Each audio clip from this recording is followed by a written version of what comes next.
The smell of the Greyhound bus had taken up permanent residence in Alex Reyes's nostrils, a choking cocktail of old cigarette smoke, diesel exhaust, and the tired sweat of 40 strangers, all chasing 40 different versions of a better life.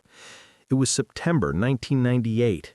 Outside the scratched, grime-streaked window, the bone-dry, dust-choked flats of Yakima were finally surrendering to the deep, brooding evergreen of the Cascade Mountains. My name's Jack Harlan. I grew up not far from Yakima myself. Same dusty fields, same long Greyhound rides, same kind of hard choices that don't leave much room for dreaming big without paying a price.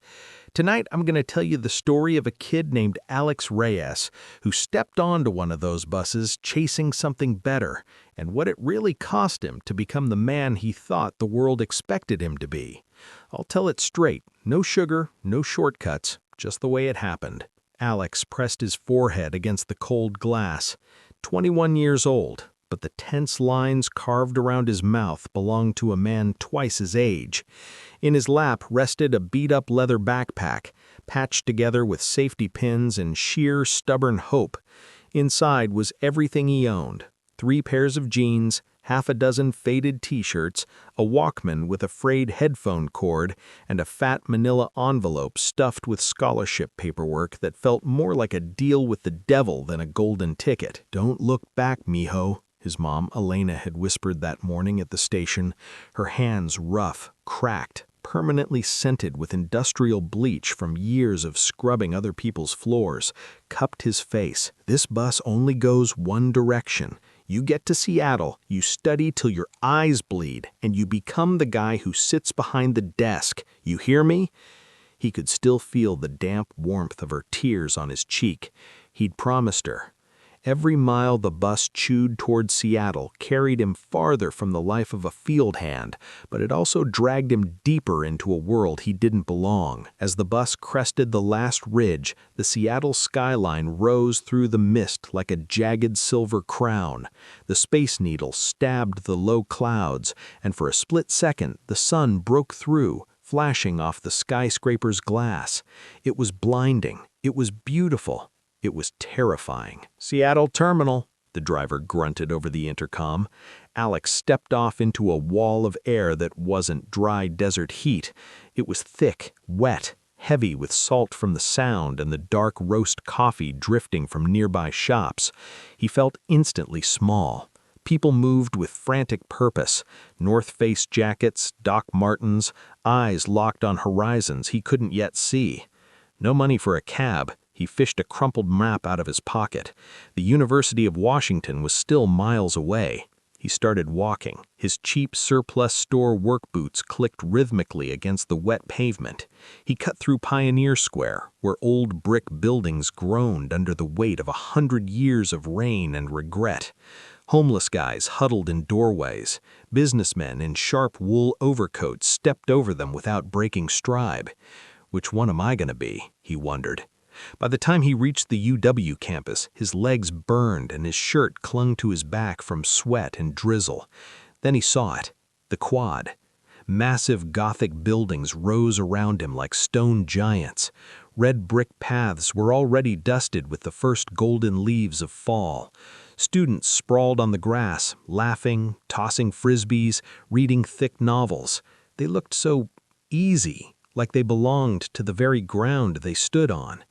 Alex shifted the heavy pack, the strap cut into his shoulder. He felt like an undercover cop in enemy territory. He headed toward the registrar's office, passing a fountain where water danced in the gray light. His dorm was a cramped, sterile box in McMahon Hall that smelled of floor wax and old gym socks. Roommate hadn't shown up yet. Alex dropped on the thin, plastic-covered mattress and pulled a small framed photo from his pack, his mom standing in front of the Yakima diner, squinting into the sun. "I'm here, Ma," he whispered to the empty room. He skipped dinner. $10 left in his pocket. He wasn't spending it until he found the cheapest grocery store in a 5-mile radius. Instead, he unpacked his few things and lined up his textbooks on the scarred wooden desk. Principles of Macroeconomics, Business Law, Accounting 101. He cracked open the econ book. Pages crisp, smelling faintly of fresh ink.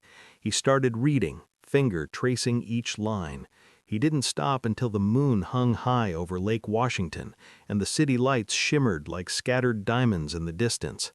He was hungry. He was lonely. He was scared shitless. But as he finally passed out on that hard dorm bed, he dreamed of a house whose roof didn't leak, and of a woman with green eyes he hadn't met yet, waiting for him in a room full of soft light. He didn't know then that the light would eventually blind him. He didn't know the hunger in his stomach would one day become a deeper hunger in his soul that no amount of money could ever fill. He was just a kid from Yakima, and the clock had just started ticking. The first week at the University of Washington was a blur of cold rain and burning shame. For Alex, the campus wasn't a playground of ideas, it was a minefield of social class. He walked the halls of Suzalo Library, a place so grand it felt like a cathedral built for gods, not for the son of a woman who scrubbed toilets for a living. He rotated the same 2 pairs of jeans every other day. He noticed how the other students looked: crisp Patagonia fleece vests, expensive leather boots, effortless confidence. They talked about summer backpacking trips through Europe, parents' vacation homes on the San Juan Islands. Alex stayed quiet. His idea of a vacation was the 12-hour Greyhound ride from the dusty fields of Yakima. To survive, he turned himself into a ghost. Night janitor at a downtown gym, weekend dishwashing shifts at a greasy spoon off 45th Street. His schedule was brutal: class, library, work, 4 hours of sleep, repeat. By mid-October, the Seattle sky had settled into permanent gunmetal gray. The rain didn't just fall, it soaked into your bones. Alex was exhausted, eyes perpetually bloodshot. He lived on black coffee and the stale bread crusts he swiped from the diner kitchen. "You look like hell, Reyes," whispered Mateo one afternoon in Macro. Mateo was everything Alex wasn't: charismatic, loaded, relaxed. "I'm good," Alex muttered, rubbing his temples. "Just a long night." "Midterms in 3 days, man. You bomb this, you lose the scholarship. We both know you can't afford that." Mateo was right. The scholarship was his only lifeline. If it snapped, he was back picking apples. That afternoon, panic driving him, Alex headed for the graduate reading room. He needed the 4th edition Principles of Macroeconomics, only 2 copies on reserve. He pushed through the heavy oak doors. The room was hushed, except for the scratch of pens and the soft patter of rain against stained glass windows. The air smelled of old paper and furniture polish. He moved toward the tall shelves in the back, heart pounding. There it was, the blue spine, high on the 4th shelf. He reached up at the exact moment another hand appeared, slender fingers, clean, unpainted nails. Their fingers brushed, a tiny electric spark in the freezing library. Thud. The heavy book hit the floor, the sound cracking through the sacred quiet like thunder. "Oh no," a soft voice whispered. Alex looked down at the book, then slowly up. She stood there holding all the light the Seattle clouds had stolen: deep auburn hair the color of sunlit autumn leaves, moss-green eyes wide with apology, oversized faded flannel over a black turtleneck, a tiny silver leaf pendant on a chain around her neck. "I'm so sorry," she said, voice soft and melodic. "I didn't mean to. I thought I was the only one desperate enough to be back here in the dark." Alex's throat tightened. He'd spent weeks avoiding eye contact with everyone, building a fortress around his heart. But this girl, her gaze felt like a key sliding into a lock. "It's okay," he stammered, voice sounding strange in his own ears. He knelt to grab the book, hands trembling slightly. "I grabbed it first. I really need this for the midterm." She knelt too, their faces inches apart. He caught her scent, not expensive perfume, but something real: lavender, rain, old books. "Me too," she said, a shy smile tugging at her lips. "Environmental science major. Economics is my personal nightmare. I'm Amanda." Alex looked at her, and for the first time since stepping off that Greyhound, the weight on his chest eased. He didn't see a rich girl or a stranger. He saw someone who looked as lonely as he felt. "I'm Alex," he said. He didn't tell her he scrubbed toilets at night. He didn't mention his mom waited tables. For once, he just wanted to be a guy named Alex. "Well, Alex," she said, standing and brushing dust off her jeans, "since we both clearly have no clue what we're doing with this book, want to share it? There's a table by the window. Better light." He should have said no. Gym shift in 2 hours, tired, hungry, nobody. But those green eyes, he would have traded every remaining hour of sleep just to sit across from her. "Yeah," he whispered, "I'd like that." They sat by the window as the sun dropped, casting long purple shadows across the library floor. They barely studied. Instead, they talked. Amanda told him about growing up in Bellevue, her obsession with the wild Olympic Peninsula coast, how she wanted to save the world one forest at a time. "And you?" she asked, chin resting on her hand. "What's your dream, Alex Reyes?" Alex looked at his rough red hands, thought of the diner, his mom's tired smile. "I want to build something. I want to be the guy who makes the calls, not the one who follows them. I want to make sure the people I love never have to worry about the damn light bill anymore." Amanda reached across the table, close but not quite touching. "That's a heavy load to carry by yourself, Alex. Everybody needs a place to rest sometimes." Outside, the rain started coming down hard, lashing the glass, but inside, for the first time in his life, Alex felt warm. He didn't know it yet, but this was the moment his life forked in two. There was before Amanda, and there was after. As the library bell rang for closing, Alex realized he'd forgotten to ask for her number. His stomach dropped.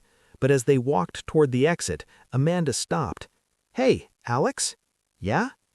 "I'm usually here every Tuesday, in case you need help with macro again."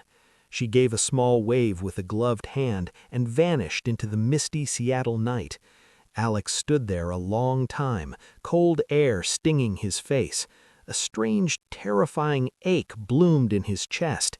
It was hope, and in his world, hope was the most dangerous thing of all. November in Seattle is a thief. It steals the daylight by 4 in the afternoon and replaces it with a bone-chilling mist that clings to your clothes like a damp shroud. For Alex, it was the toughest month of his life so far.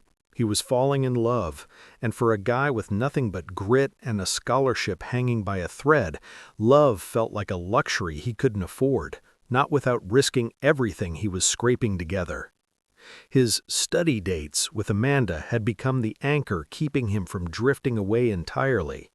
Every Tuesday and Thursday, he'd scrub the gym floors until his back screamed in protest, dash back to his dorm for a quick splash of cold water on his face to wash away the sweat and grime, and then sprint across campus to the library. He spent those precious hours carefully crafting an image of himself, like he was already on the rise, not drowning in survival mode. He never suggested grabbing dinner because he couldn't swing even a cheap burger without checking his pocket change twice. Instead, he steered the conversation to investment strategies and market trends, pulling phrases straight from his textbooks, hoping to sound like a future tycoon rather than a broke kid barely holding it together. "You're so focused, Alex," Amanda said one drizzly evening as they strolled through the university district. The air was thick with the scent of wet asphalt and the rich, earthy aroma of roasting coffee beans wafting from the indie shops lining the street. Street lamps cast a hazy orange glow, turning puddles into shimmering mirrors. "You're so focused, Alex," Amanda said one drizzly evening as they strolled through the university district. The air was thick with the scent of wet asphalt and the rich, earthy aroma of roasting coffee beans wafting from the indie shops lining the street. Street lamps cast a hazy orange glow, turning puddles into shimmering mirrors. "Sometimes it feels like you're running a race no one else even knows about." Alex tightened the grip on his backpack straps, feeling the worn fabric bite into his palms. "I gotta run, Amanda. If I stop, I fall behind. And where I come from, falling behind means you disappear, like you never even existed." Amanda stopped walking abruptly, forcing him to turn and face her. She looked stunning in the soft lamplight, her cheeks flushed pink from the chill, auburn hair frizzing slightly in the mist. "But where are you running to exactly? Is it just about the money, the power suits, the corner office in some skyscraper downtown?" "It's about security," Alex replied, his voice dropping to a low, intense whisper that carried the weight of years of watching his mom count pennies at the kitchen table. "It's about never having to choose between a bus pass and a meal. It's about being somebody who matters." Amanda reached out, her gloved fingers gently brushing the sleeve of his threadbare jacket. The touch was soft, grounding, but it stirred up a storm inside him. "You already are somebody, Alex. You're the guy who spends 3 hours breaking down supply and demand curves for me so I don't flunk my elective. You're the one who notices when the birds in the quad start heading south for winter. That's the somebody I care about, not some abstract version of success." He wanted to spill everything right then, tell her that his so-called security was a house of cards, that his bank account had exactly $14 in it after rent, and the jacket he was wearing had come from a lost and found bin back in Yakima 3 years ago. But shame built a wall he couldn't climb over. He just forced a smile, leaned in to kiss her forehead, soft and quick, and changed the subject to something safer, like her latest environmental club meeting. That weekend, Amanda invited him to her parents' place in Bellevue for Thanksgiving. It was the first time Alex had ever crossed the 520 floating bridge into the East Side's manicured lawns and gated communities. His battered old Honda Civic groaned and rattled the whole way, protesting every pothole like it knew he didn't belong there. As he pulled into the driveway, his heart sank like a stone in Puget Sound. The house was a sprawling, modern masterpiece of cedar siding and floor-to-ceiling glass, perched on a hill overlooking the twinkling waters of Lake Washington. It wasn't just a house, it was a statement of arrival, of having made it. Inside, the air smelled of roasting turkey, expensive red wine, and a kind of effortless peace Alex had only ever dreamed about. Amanda's dad, Robert, was a VP at Boeing, a tall guy with a firm handshake and piercing eyes that seemed to size up Alex's off-the-rack shirt in one glance. Her mom, Susan, was warm but polished, with a pearl necklace that probably cost more than Alex's car. "So, Alex," Robert boomed over dinner in the elegant dining room where crystal glasses clinked and silver cutlery gleamed under a chandelier. "Business admin, huh? That's a Shark Tank. What's your angle? Tech startups? Real estate flips?" Alex felt the room closing in, the weight of expectations, the polished wood table laden with food he'd never tasted before. He glanced at the fine china, then at Amanda, who was watching him with a proud, hopeful smile that made his chest ache. "I'm playing the long game, sir, building sustainable wealth. I'm eyeing investments, helping families secure their futures, not just chasing quick bucks." Robert nodded, seeming impressed or at least satisfied. "Ambition's the fuel of this country, son, but don't forget to enjoy the ride. Plenty of guys climb to the top only to realize they left everyone they care about at the bottom." The words hit like a quiet prophecy, echoing in Alex's mind long after the pie was served. After dinner, Amanda led him out to the balcony. The Seattle skyline flickered across the lake like fallen stars on black velvet. The silence was profound. No sirens, no shouting from neighboring apartments like back near his dorm. "I'm glad you came," Amanda whispered, leaning her head on his shoulder. The chill wind carried the faint scent of pine from the nearby trees. "I wanted you to see where I come from, so you'd understand why I want to leave it all behind. All this stuff, it's just things, Alex. It doesn't breathe, it doesn't love. But it's comfortable," Alex countered, his voice thick with an envy he despised in himself. "It's safe. You don't know what it's like without a safety net, Amanda. It changes you, makes you sharp, makes you hard. Every day's a fight." She pulled back, searching his eyes. "Then don't let it harden you too much. Promise me, Alex, no matter how high you climb, don't leave your heart behind at the base of the mountain." "I promise," he said, pulling her close. They shared their first real kiss there under the cold Bellevue stars, deep, passionate, fueled by a love that felt pure but was already shadowed by the secrets Alex carried. That night, he felt like a king for the first time, but as he drove his rattling Civic back to his tiny dorm room, reality crashed in like a wave off the Sound. He had a gym shift in 4 hours. He'd be cleaning toilets used by guys like Robert. The illusion was beautiful, fragile as glass, and in the distance, the winter of 1999 loomed ready to test every promise he'd ever made. The winter of 1999 hit Seattle like a gray-knuckled fist. The rain turned to freezing slush that clogged the gutters and made the city's steep hills a slippery nightmare. For Alex, the season was an endless grind of exhaustion. His scholarship was up for review. His mom's letters from Yakima were getting shorter and more desperate. She'd developed a nagging cough she couldn't afford to see a doctor about, and his bank account was a joke, hovering just above zero after bills. Every morning at 4:30 a.m., his alarm blared like a punch to the gut. He'd lie in the dark, breath fogging in the unheated dorm, calculating his life down to the last cent. Bus fare, $1.25. Coffee, 75 cents. A loaf of day-old bread, $1.50. He was starving, not just for food, but for the kind of life he saw Amanda living so effortlessly. "Alex, you're losing weight," Amanda said one bitter evening in late January. They were crammed into a booth at a dingy pho joint in the International District, steam from the hot soup fogging the windows. She reached across the scarred table and took his hand. Her touch was the only thing keeping him from unraveling completely. "You're juggling 3 jobs, 20 credits. You're going to break, babe." "I can't break," Alex rasped, voice rough as sandpaper from lack of sleep. "If I do, the whole damn thing collapses.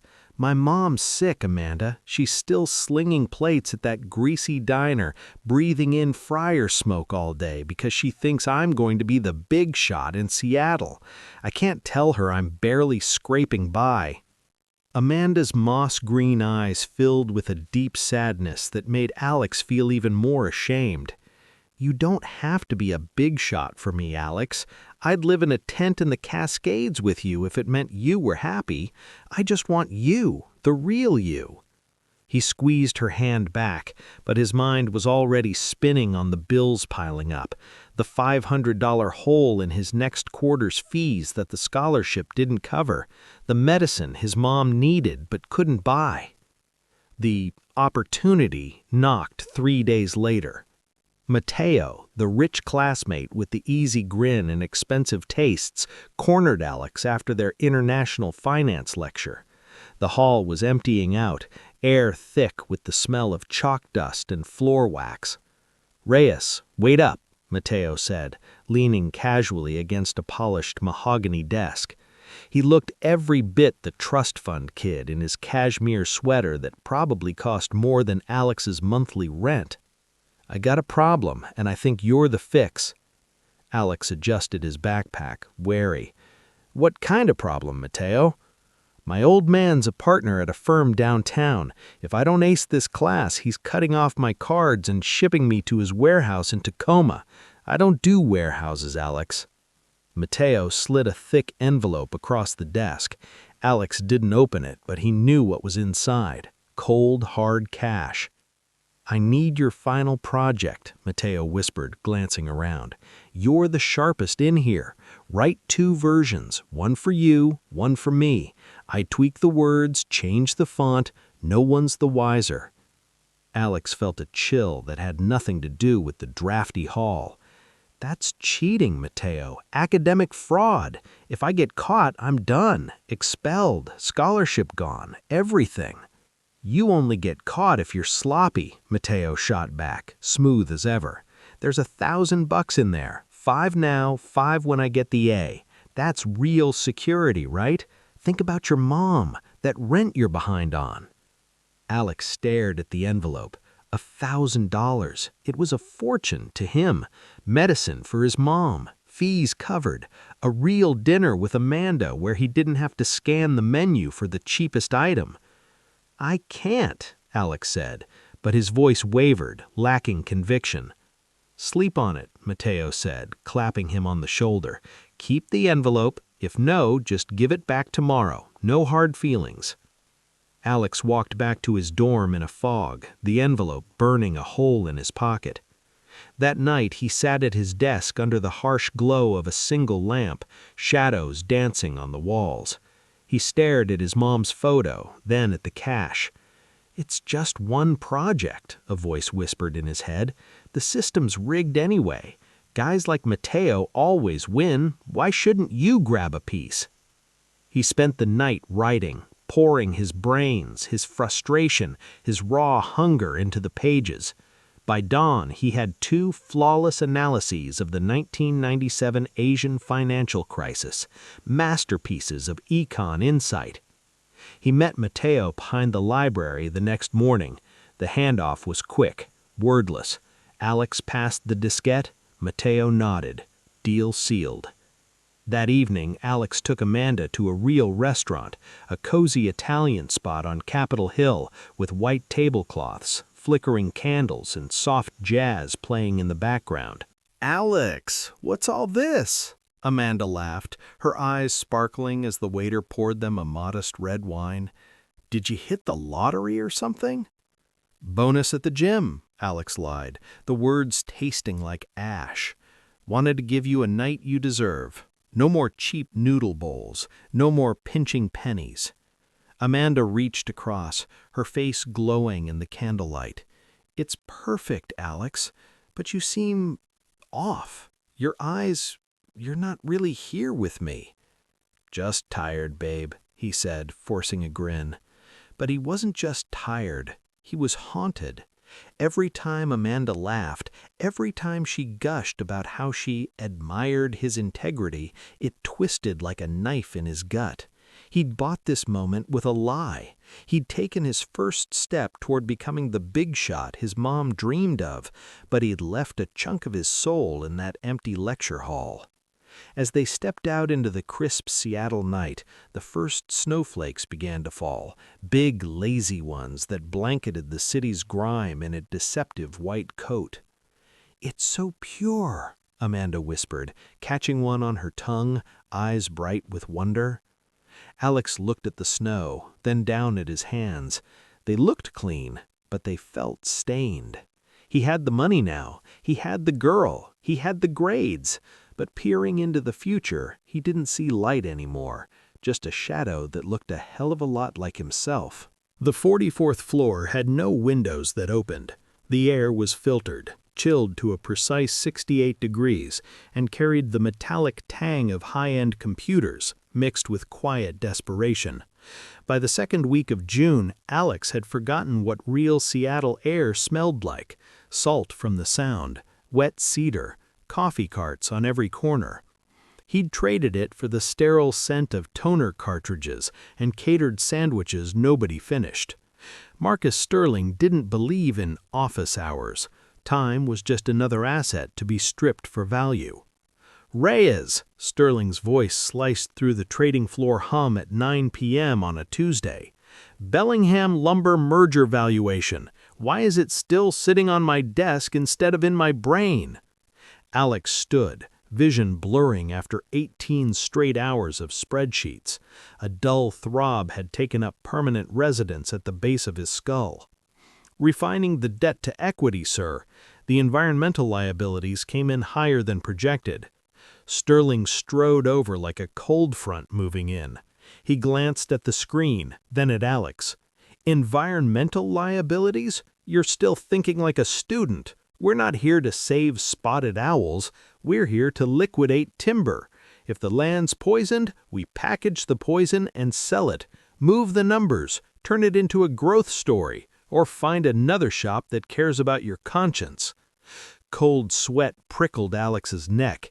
He thought of Amanda, of her environmental club meetings, her Save the Old Growth stickers on her water bottle. If she knew he was right now running cost-benefit analyses on clear-cutting ancient forests, she wouldn't just be disappointed, she'd be heartbroken. "I'll have it by midnight, sir," Alex said flatly. "Good man." Sterling clapped him on the shoulder. The touch felt like a brand. Efficiency is the only virtue that counts in this building. His relationship with Amanda was shrinking to missed calls, hurried texts, and apologies delivered via voicemail. She woke at dawn for bird-tagging hikes in the Cascades. He stumbled home at 3 a.m., mind still buzzing with yield curves. They managed one real dinner in July, a small organic cafe in Ballard. Amanda wore a moss-green sundress, hair in a messy bun, looking like summer itself. Alex felt like a ghost in his expensive suit. "You're shaking," she said, reaching for his hand across the table. "Just caffeine," he lied. "6 espressos today. Gotta stay sharp in that environment." "You're not sharp," she said gently. "You're jagged. You look like you haven't slept in a month. Is this really what you wanted? To become a zombie in a $3,000 suit?" Something snapped. The pressure, the guilt over Mateo, the bone-deep exhaustion, it all boiled over. "This suit is why my mom finally has health insurance. This suit is why the rent's not 2 days late anymore. I'm doing the dirty work nobody else will touch so we can have a life nobody else can afford." "I didn't ask for this life." Amanda's voice rose, drawing stares from nearby tables. "I wanted a partner, Alex, not a sponsor. I see you on the news sometimes, standing behind Sterling at press conferences. You look like a stranger. You look like something's hollowing you out from the inside." "I'm building a future," he hissed, leaning forward. "No," she said, tears shimmering but not falling. "You're building a monument to your fear. You're so terrified of being poor again that you're becoming the poorest person I know. You have money now, Alex, but you're losing everything else." She stood, leaving her plate untouched. "I'm going to stay with my parents in Bellevue for a few days. Don't call me until you remember the boy who shared a library book with me in the dark, because I miss him, and I'm not sure he's still living inside your skin." Alex sat alone in the cafe for an hour after she left, staring at the candle flame until it blurred. Then the Sterling logic crept in like slow poison. She doesn't get it. She's never been hungry. She's a luxury you can't afford right now. He went back to the office. The building was nearly deserted. Janitorial crew, men who looked like his dad, moved silently through the halls. Alex sat at his desk, pulled up the Bellingham file, and started rewriting reality. He buried the worst environmental reports in footnotes and appendices. He reframed toxic legacy as redevelopment potential. He turned poison into profit. As the hours ticked past 3 a.m., a strange numbness settled over him. The shame that used to burn hot was now just a low, constant hum. He was becoming the alchemist, turning integrity into gold, one spreadsheet at a time. His phone buzzed. A text from his mom. "Mifo, got the check, bought the medicine, breathing easier already. So proud of you. My son, the big man." He stared at the screen, then at the altered spreadsheet, then at the empty chair where Amanda should have been. He didn't cry. He didn't have the energy left. He just hit save, then send. He had chosen the 44th floor, the money, the version of himself his mom could brag about at the diner. But as he looked out at the dark Seattle skyline, the Space Needle no longer looked like a symbol of progress. It looked like a needle ready to pop the fragile bubble he'd built his life on. He was rich, he was rising, and for the first time in his life, he was completely alone in a room made of glass. August in Seattle usually brings a rare stretch of golden heat. Blue skies, warm breezes off the Sound, people finally shedding layers after months of gray. But the summer of 2000 felt cold to Alex, as if the city itself sensed the cracks spreading beneath his feet. Inside the Sterling building, the air conditioning ran even harder, as though trying to freeze the mounting anxiety that hung over every trading desk. The dot-com bubble, once hailed as the new permanent reality, was starting to hiss like a tire slowly losing air. Alex was no longer the wide-eyed intern. Before his senior year even began, Sterling had promoted him to full-time junior associate.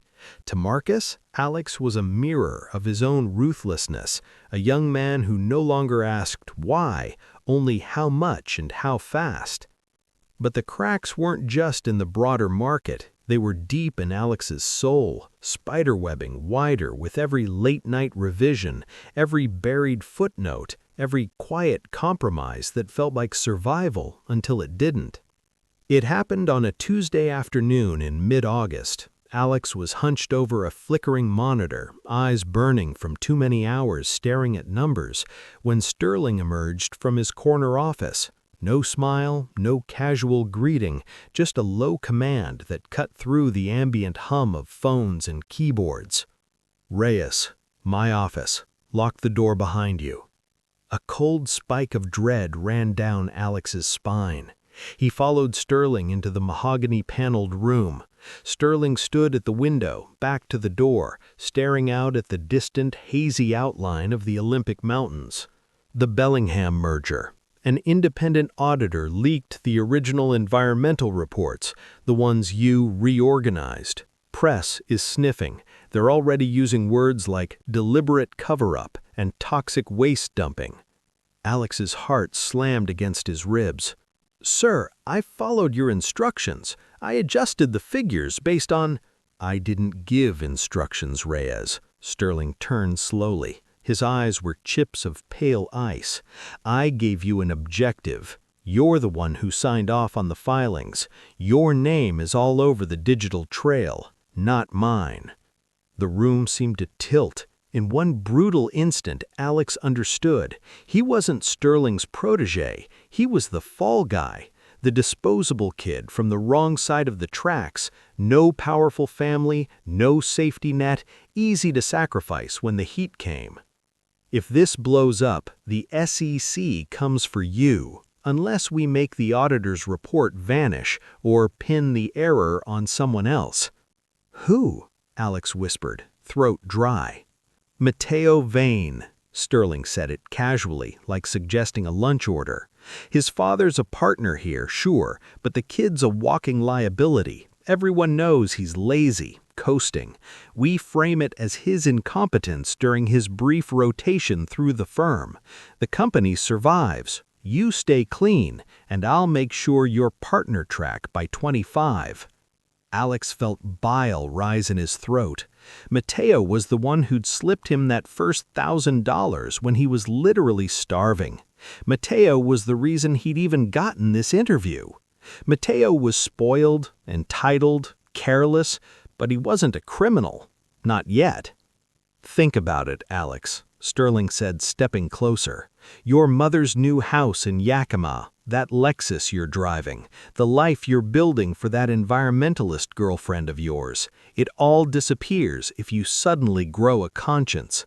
You're a Reyes. Don't crawl back to the mud."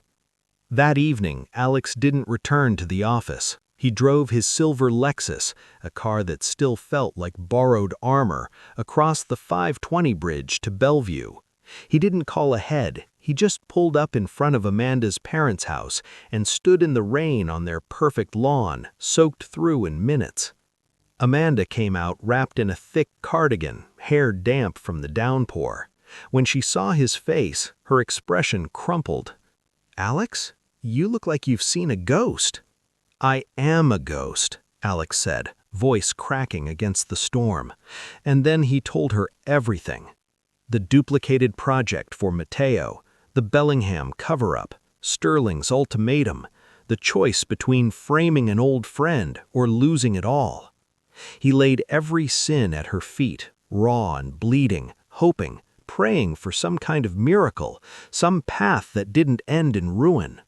Amanda stood silent as the rain plastered her hair to her face. When he finished, she didn't yell, she didn't cry. She just looked at him with a quiet pity that hurt worse than anger ever could. "You're asking me if you should destroy your friend's life to save your own," she said softly. "I'm asking how to survive," Alex shouted, voice breaking against the storm. "If I go down, I lose everything I fought for, my mom's house, her medicine, the future I promised her." "You already lost it, Alex," Amanda said, taking a step back toward the warm light of the house. "You lost it the day you took that envelope from Mateo. You lost it the day you decided a paycheck was worth more than the truth. Amanda, please."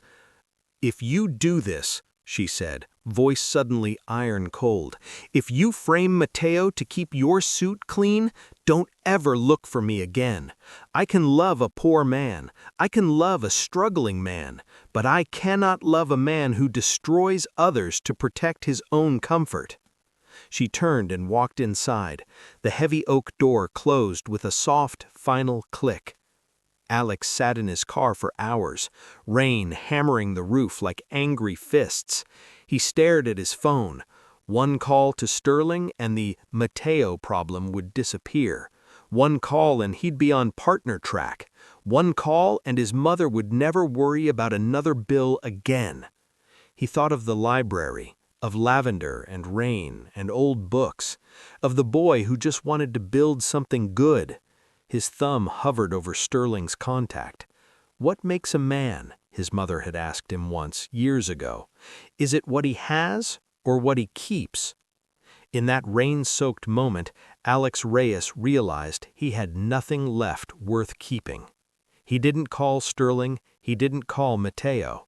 He drove back to the Fremont apartment he and Amanda had briefly shared before the money changed everything. He sat in the dark, watching the red blink of the answering machine like a dying heartbeat. The bubble was bursting, the world was ending, and as the sun rose over the Space Needle, Alex finally understood the most expensive thing in the world isn't money, it's a clear conscience, and he had sold his for a view of the clouds. The morning after Amanda's ultimatum was a gray, suffocating void. Alex sat in his Lexus outside the Sterling building, watching the city's power players stride through the revolving doors, suits crisp, briefcases swinging, all of them looking like titans. To Alex, they looked like vultures circling a fresh kill. His phone buzzed. Sterling. "Reyes, my office, 5 minutes. The SEC's on the line. The Vane family is asking questions. Tell me you've handled it." Alex didn't answer. He stared at his reflection in the rearview mirror. Sallow skin, sunken eyes, a man who'd traded his soul for pinstripes and discovered the suit didn't even fit. He walked inside. The elevator ride felt like a descent into hell even as the numbers climbed. When he entered Sterling's office, Marcus was standing by the window with a glass of scotch in his hand, at 9 a.m. Mateo was there too, sitting in a leather chair, pale and confused. "Alex, thank God! Marcus says there's some mix-up with the Bellingham filings. He says you've got the logs to prove I handled the final submission. I don't even remember submitting that. I was in Vegas that weekend." Alex looked at Mateo, the kid who'd thrown him a lifeline when he was drowning, then at Sterling, whose eyes bored at him, promising partnership if he just told one more lie. "The logs," Sterling prompted smoothly. "They show Mateo's login credentials, don't they, Alex?" Silence filled the room like smoke. Alex felt the phantom weight of his mother's mortgage papers, Amanda's hand in his, the hunger of the boy who stepped off a Greyhound with nothing but hope. "No," he whispered. Sterling's face hardened. "What was that?" "The logs show my ID, Marcus. Alex said, voice growing steadier with every word. "Because I'm the one who did it. I moved the numbers, I buried the toxins, and I did it because you told me to." Mateo gasped, mouth open in shock. Sterling didn't flinch. He simply set his glass down on the mahogany desk with a slow, deliberate clink. "You just committed professional suicide, Reyes," he said quietly. "I'll make sure you never touch another person's money as long as you live. Security will escort you out. Leave the Lexus keys on the desk." The fall was swift and brutal. By noon, Alex stood on the sidewalk with a cardboard box, a stapler, half a bottle of aspirin, his mother's framed photo. The Lexus was gone, corporate cards deactivated, reputation torched. He caught the 3:58 bus back to Fremont, the city air suddenly sharper, more real. Wet pavement, diesel, coffee carts, life. He climbed the stairs to the apartment, heart hammering, hoping, against all reason, that Amanda would be there, that she'd see he'd finally chosen truth over gold. "Amanda!" he called, pushing the door open. Silence, cold air, empty hangers in the closet, a single note on the dresser in her neat handwriting. "I'm going to find someone who knows the most valuable thing you can give a person is your time, not a sapphire." He had saved his soul. He had lost her anyway. The next 2 weeks were depositions, lawyers, endless questions from the SEC investigators. Alex told the truth, every email, every memo, every hidden file. He handed them everything. Sterling and Associates collapsed under the weight of the scandal, and in destroying the firm, Alex destroyed his own future in finance. He moved out of the Belltown apartment and into a small, windowless studio in a rougher part of the city, sold the designer suits to cover his mom's ongoing medical bills. One rainy evening, he walked to the UW campus, stood outside Suzalo Library, Gothic spires lost in fog, waited hours by the entrance, hoping for a glimpse of auburn hair, moss-green eyes. She never came. Amanda had moved to California, chasing conservation work under wide, sunny skies, leaving him behind in Seattle's endless gray. January 2026. Alex Reyes, now 48, sits in a worn leather recliner in a modest Belltown condo. He isn't a partner at a hedge fund. He works as a mid-level accountant for a nonprofit that helps families in Yakima secure small business loans, micro-grants, paperwork assistance, quiet second chances. He makes enough to live. The big man dream is a faded scar, no longer painful, just there. He stares at his phone. The contact, Amanda. He found her number a week ago through an old UW alumni directory. She's in San Francisco now, executive director of a major conservation nonprofit, married, he assumes, living the life she always talked about: forests, clean water, impact over income. He hits call. It rings. "This is Amanda." He listens to her voicemail greeting. Doesn't speak, just closes his eyes and lets her voice wash over him, the same soft melodic tone that once said, "I'm so sorry," in a dark library corner. When the beep comes, he finally whispers to the empty room, "I stayed in the rain, Amanda. I finally stayed." He hangs up. Outside, Seattle rain taps steadily against the window. He looks at the photo of his mother on the shelf. She passed 3 years ago, peacefully, proud not because he was rich, but because he was honest. Alex closes his eyes. He is alone, but for the first time in his life, the dark doesn't scare him. He had lost the world, but he had found the boy from the library, and in the quiet of the night, that was finally enough. And that's how it ended. Not with a big house or a corner office, but a man sitting alone in the rain, finally at peace with the boy he used to be. Thanks for riding this road with me. If you ever find yourself on a Greyhound heading towards hope, remember what it can take to get there and what it can take to come back.